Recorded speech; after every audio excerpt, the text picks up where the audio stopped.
Bonjour et bienvenue à tous dans cette nouvelle vidéo.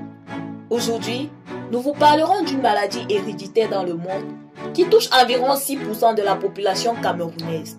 Mais avant de commencer, si tu es nouveau, ne manque pas de t'abonner, d'activer la cloche de notification et de cliquer sur l'option toutes pour ne pas manquer nos prochaines vidéos. On commence. Nous sommes tous ignorants. Le mois dernier, j'ai assisté à une histoire terrible. Mon voisin Karim était dans les bruits avec ses amis, puis il a commencé à se sentir mal et s'est écroulé quelques minutes après. Karim était arrivé ce jour-là en boitant du pied droit. Pendant qu'on essayait de l'assister, l'un de ses amis a affirmé qu'il s'agit d'une attaque mystique. Certains ont proposé de l'amener chez un marabout et d'autres chez un pasteur. En fin de compte, il a été conduit dans un hôpital de la place. Le médecin, après l'avoir examiné et sur la base des informations fournies par la femme de Karim, a conclu à un diabète et quelques temps après, Karim a été amputé du pied.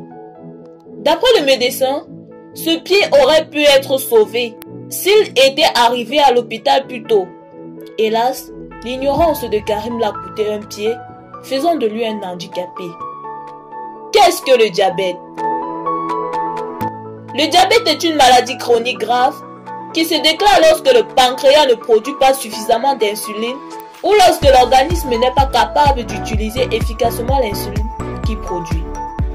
L'insuline est une hormone qui régule la glycémie allant maintenant entre 0,7 et 1,1 g par litre. L'hyperglycémie, qui est une élévation de la concentration du glucose dans le sang au-delà de 1,1 g par litre, est un effet courant du diabète non contrôlé et, au fil du temps, entraîne de graves dommages à de nombreux systèmes de l'organisme, en particulier les nerfs et les vaisseaux sanguins.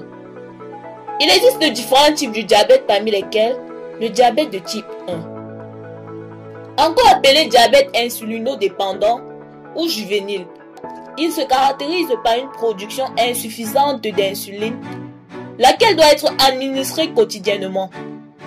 Il est plus fréquent chez les enfants. Il est identifiable par les 3 P: polyurie, polydipsie, polyphagie. Polyurie ou excrétion excessive d'urine, polydipsie ou sensation de soif, polyphagie, faim constante. En plus de ces symptômes, on observe une perte de poids, l'altération de la vision et la fatigue. Ces symptômes peuvent apparaître brutalement. Diabète de type 2. Le diabète de type 2, diabète non insulinodépendant, résulte d'une mauvaise utilisation de l'insuline par l'organisme. Plus de 95% des populations diabétiques ont le diabète de type 2.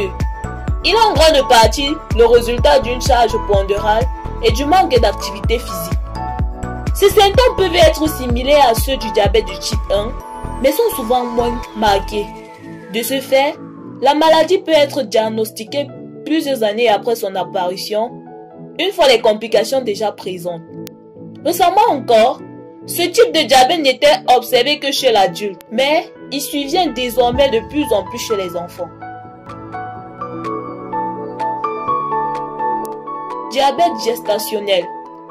Il se caractérise par la survenue au cours de la grossesse d'une hyperglycémie, mais à des valeurs inférieures à celles conduisant à poser le diagnostic de diabète.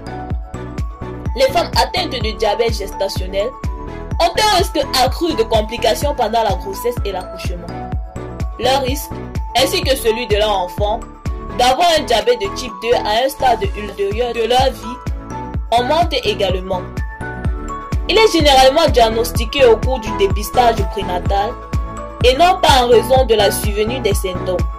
D'où l'importance du bilan prénatal chez les futures mamans. On peut poser le diagnostic précoce en mesurant le taux de glucose sanguin et urinaire, ce qui est relativement peu coûteux. Si vous ne souhaitez pas être parmi les Camerounais atteints de cette maladie, alors vous devez parvenir à un poids normal et ne pas grossir, faire une activité physique modérée, au moins 30 minutes de marche à pied par jour, avoir un régime alimentaire sain et éviter le sucre et les graisses saturées. Le diabète est une affaire de tous.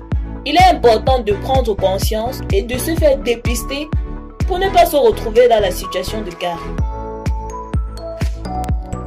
Merci à tous d'avoir regardé cette vidéo consacrée au diabète. Nous espérons que vous avez davantage été édifiés sur cette maladie. Dites-nous en commentaire ce que vous pensez de cette maladie.